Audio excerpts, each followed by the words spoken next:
One of the most common questions I get asked when I'm playing accordion is how do these bass buttons work?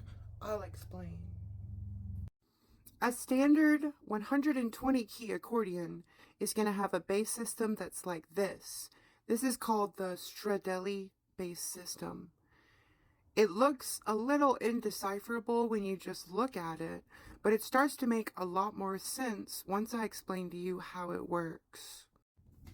The easiest way to look at it is that this is your root chord, this is your major counterbass, this major chord, minor chord, major 7 chord, diminished chord. So you hold your root,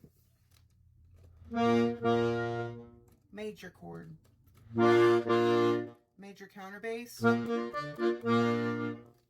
minor chord, major 7 chord, diminished chord.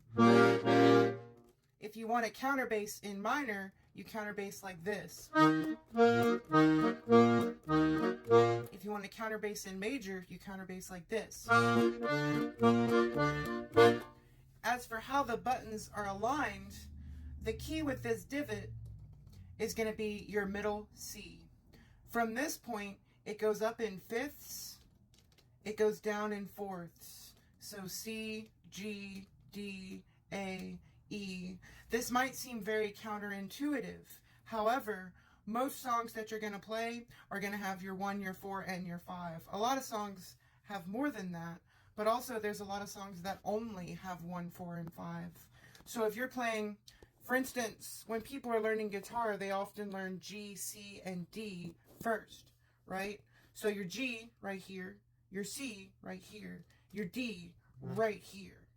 So it makes it really easy to play in G, C, D, because they're all right next to each other.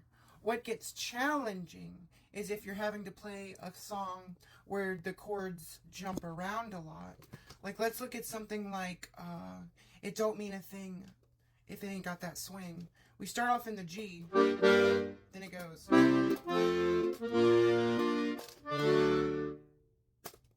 So you have to get good at doing these jumps because you can't actually see the buttons. When you're learning, you want to start off with songs where you only have to jump between 3 keys. As you get better, maybe you add in a 2-key jump. Maybe you add in a 3-key jump, a 4-key jump, right?